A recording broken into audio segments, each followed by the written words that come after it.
புறா சொல்லும் பாடம். ஒரு அழகான கிராமத்தில் பழமையான ஒரு கோயில் இருந்தது.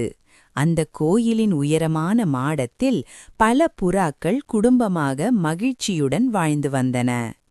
அந்த புறாக்களுக்கெல்லாம் அறிவும் அனுபவமும் நிறைந்த ஒரு வயது முதிர்ந்த புறா தலைவராக இருந்தது.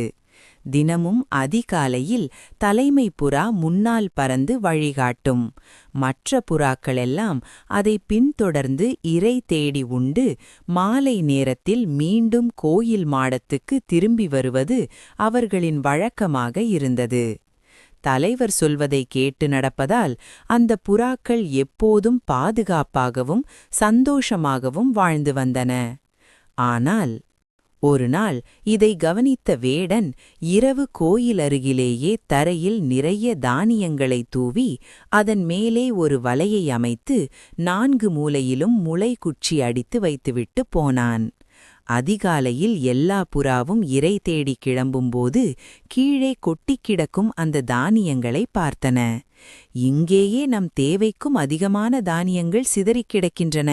அதனால் நெடுந்தூரம் பறந்து போய் இரை தேட வேண்டாம் என்று சில இளம் புறாக்கள் கூறின. அதற்கு தலைமை புறா, இத்தனை நாள் இல்லாமல் இன்றைக்கு இவ்வளவு தானியமா? எனக்கு இது சந்தேகமாக உள்ளது. மேலும் நம் முயற்சி இல்லாமல் தானே எதுவும் கிடைத்தால் அதில் ஆபத்து இருக்கலாம். நான் போல் இரைக்கான இடத்தை தேர்வு செய்து வருகிறேன் என்றது. அதற்குள் இளம் வயது புறாக்கள் ஒன்று கூடி, வாருங்கள் இந்த தானியங்களை சாப்பிடுவோம் என்று எல்லா புறாக்களும் இறங்கின. அவ்வளவுதான். அடுத்த நொடி புறாக்களின் கால்கள் வலையில் சிக்கிக் கொண்டன. ஆபத்தை உணர்ந்த புறாக்கள் பொறுமை இழந்து சிறகுகளை அடித்தபடி ஆபத்து, காப்பாற்றுங்கள் கதறின. அப்போது தலைமை புறா எல்லோரையும் அமைதிப்படுத்தியது. மேலும், நான் சொல்வதை இப்போதாவது கவனமாக கேளுங்கள். நாம் வேடன் கையில் சிக்காமல் தப்பிக்கலாம். எல்லாரும் இறந்தது போல நடியுங்கள். வேடன் வலையின் 4 மூலைகளிலும் அடித்திருக்கும் முளைக்குச்சியை எடுத்ததும் நான் வேகமாக பறந்து வந்து வேடன் தலையில் கொத்துவேன். அவன் வலிதாங்காது கத்துவான். அதை உங்களுக்கான எச்சரிக்கையாக கருதி எல்லாரும் ஒற்றுமையாக சிறகடித்து வலையுடன் வானில் பறக்க வேண்டும் என்று திட்டம் கூறியது. சிறிது நேரத்தில் வந்து பார்த்த வேடன் தண்ணீர் இல்லாமல் புறாக்கள் இறந்துவிட்டதாக எண்ணினான். அடடா, இவை உயிருடன் இருந்தால் நல்ல விலைக்கு விற்று நிறைய பணம் கிடைத்திருக்கும். பரவாயில்லை, இதாவது கிடைத்ததே என்று வலையின் 4 முளைக்குச்சிகளை அகற்றினான். தாமதமில்லாமல் தலைமை புறா பறந்து வந்து வேடன் தலையில் கொத்தியது. வேடன் வலியில் ஆ அம்மா என்று கத்தினான். இந்த ஒலியை கேட்ட மற்ற புறாக்கள் படபடவென சிறகடித்து வலையுடன் வானில் பறந்தன.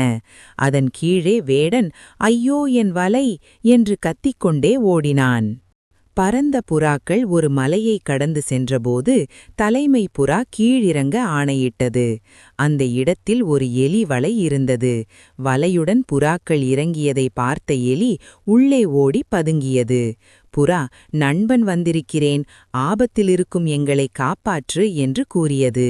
வெளிவந்த எலி, நண்பனான உனக்கு ஆபத்தென்றால் காப்பாற்றலாம், என் சிறிய பற்களால் கடித்து எல்லாரையும் விடுவிக்க முடியாது என்றது. நம் நட்புக்காக இவர்களை நீ காப்பாற்றியே ஆக வேண்டும் என்றது புறா. நண்பனின் வேண்டுதலை மறுக்க முடியாத எலி வலையை கடித்து எல்லாரையும் விடுவித்தது. விடுதலை அடைந்த புறாக்கள் எலிக்கு நன்றி கூறிவிட்டு பறந்தன.